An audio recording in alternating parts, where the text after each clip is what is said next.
అనంతపురం జిల్లాకి కార్లు పండించే కియా తీసుకొచ్చాం. 50,000 మందికి ఉద్యోగాలు కల్పించాం.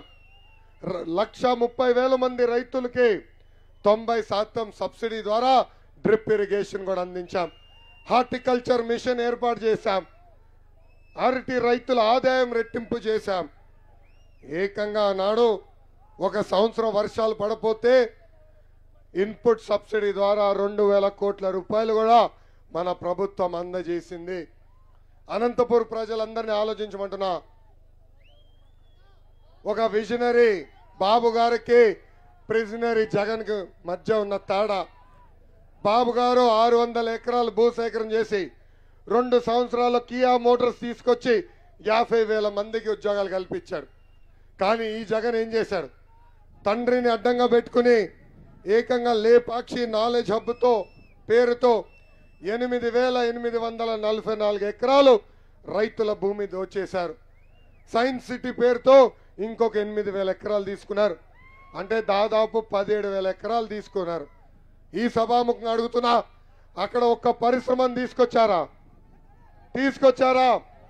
ఒక్కరికైనా ఉద్యోగాలు కల్పించారా? ఒక్కరికైనా ఉపాధి కల్పించారా? 2 నెలలు ఓపిక పట్టండి.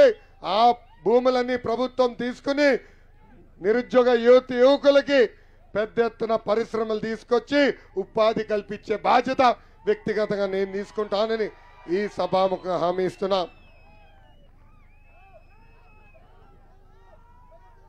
చింతల రామన్న స్వామి ఆలయం ఉన్న పుణ్యభూమి ఈ తాడిపత్రి. బుగ్గ రామలింగేశ్వర స్వామి ఆలయం ఉన్న పుణ్యభూమి ఈ తాడిపత్రి. మహాత్మా గాంధీ గారు నడిచిన నేల ఈ తాడిపత్రి.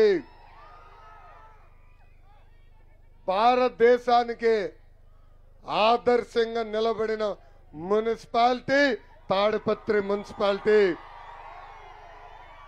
ఆనాడు అన్నగారిని బర్త్రఫ్ చేస్తే ఉద్యమం ప్రారంభమైన గడ్డ ఈ తాడిపత్రి గడ్డ.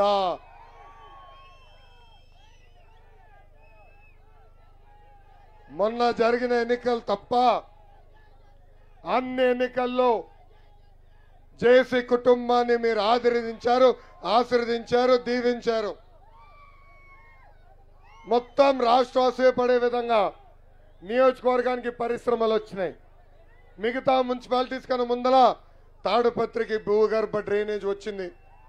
ఆనాడు వాళ్ళ చొరవ వల్ల సురక్షితమైన తాగునీరు కూడా తాడిపత్రి మున్సిపాలిటీకి వచ్చింది. నేను ఎప్పుడు ఆశ్చర్యపోయేవాడిని, అసలు తాడిపత్రి మున్సిపాలిటీ ఇంత శుభ్రంగా ఎలా ఉందని. నేను ఒకరోజు కార్యకర్తల కార్యక్రమానికి వస్తే వేదికమైన జేసీ పవన్ గారు నన్ను హైజాక్ చేసి మున్సిపాలిటీ చూపించాడు. నా ఇప్పుడు కూడా బాగా గుర్తు, ఒక భవనం పైన ప్రభాకర్ రెడ్డి అన్న పోస్టర్ ఉంది. దాంట్లో ఆయన కర్ర పట్టుకుని ఎవరైనా చెత్త మీ ఇంటి ముందలేస్తే నేను వచ్చి కొడతానని చెప్పాడు. అది చూసి 2019లో మీరు ఆ కుటుంబాన్ని ఓడించారు. ఆయన ఏం చెప్పాడు? నియోజకవర్గ అభివృద్ధి చెందాలా, అన్ని రంగాల్లో నియోజకవర్గం ముందలుండాలా, అంటే నియోజకవర్గంలో లా అండ్ ఆర్డర్ ఉండాలి, నియోజకవర్గంలో ఎక్కడ చెత్త కంపడకూడదు అని ఆయన కోరారు. నేనంటే మైకు పట్టి మాట్లాడతాను, ఆయనంటే ఫ్లెక్స్ చేసి కర్ర పెట్టుకున్నాడు. అది మీరు అపార్థం చేసుకునే. అన్న శాసనసభ్యుడిగా ఉన్నప్పుడు 2,000 కోట్ల రూపాయల నిధులు తీసుకొచ్చి నియోజకవర్గాన్ని అభివృద్ధి చేశారు. నేను మంత్రిగా ఉన్నప్పుడు, పంచాయతీరాజ్ గ్రామీణాభివృద్ధి శాఖ మంత్రిగా ఉన్నప్పుడు అన్న పెద్ద కోరికలు అడిగేవారు కాదు. ఒకే ఒక కాగితం తీసుకొచ్చి నాకు ఇచ్చి ఇవన్నీ నువ్వు శాంక్షన్ చేస్తే కానీ నీ రూమ్ వదిలేవాడు. కాలువన్నంటే కొంచెం మొహమాట ఉండేది. లోకేష్ చేస్తాడులే అని అన్న, మళ్ళీ చేస్తాను ఏమనుకోదంటే ఓకే అని వెళ్ళిపోయాడు.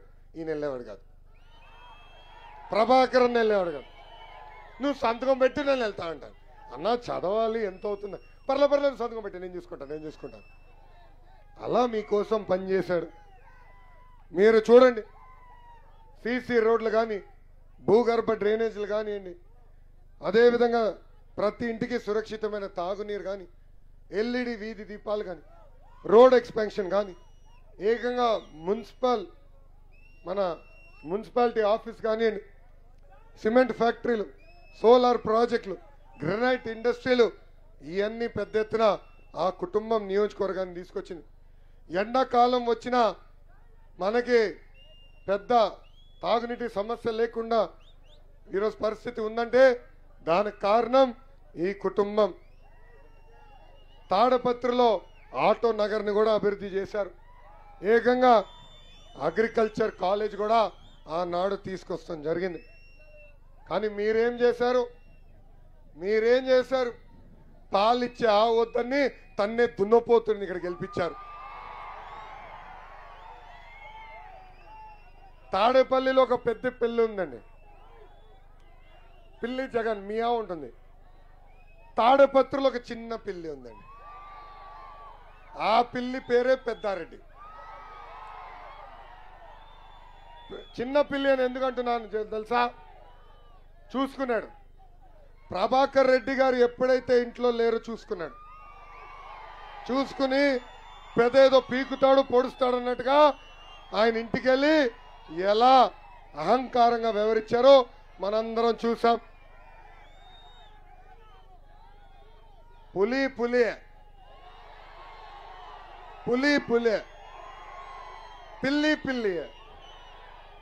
పిల్లి వెళ్ళి సింహాసనం అని కూర్చుంటే పులి అవద్దు పెద్దారెడ్డి. ఆనాడు చంద్రబాబు నాయుడు గారు ఒక్క చిట్కా వేసుంటే మీ నాయకుడు జగన్ పాదయాత్ర చేసే పరిస్థితి ఉండేదా? ఆనాడు అదన భద్రత మేము కల్పించాం, అదనంగా రోప్ పార్టీలు ఇచ్చాం. అతనికి Z+ కేటగిరీ అవసరం లేకపోయినా Z+ భద్రత కల్పించి ముఖ్యమంత్రికి 5+5 సెక్యూరిటీ ఎలా ఉంటుందో అంత సెక్యూరిటీ ఇచ్చి మీ నాయకుడిని పాదయాత్ర చేసుకో పోన్లే అని మేము వదిలేశాం. కానీ నువ్వేం చేశావు?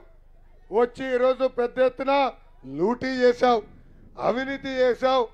ఎన్నికల ముందల చిన్న కార్లు వచ్చాడు, ఈరోజు ఏకంగా పెద్ద బండులు కాన్వాయ్లు వేసుకుని వచ్చే పరిస్థితి మనందరూ చూస్తున్నాం. చివరికి పందల్ని కూడా వదిలిపెట్టలేదు ఈ పెద్దారెడ్డి. దాంట్లో కూడా పెద్ద ఎత్తున డబ్బులు దుప్పేశాడు. పెద్దారెడ్డికి చెప్తున్నా, టైం అయిపోయింది మిత్రమా, కౌంట్ డౌన్ మొదలైంది. 2 నెలల్లో తెలుగుదేశం, జనసేన, భారతీయ జనతా ప్రభుత్వం రాబోతుంది. అన్ని ఎంక్వైరీ చేస్తా, వడ్డీతో సహా ప్రతిదీ వసూలు చేస్తారని ఈ సభాముఖంగా తాడిపత్రి ప్రజలకి నేను హామీ ఇస్తున్నా.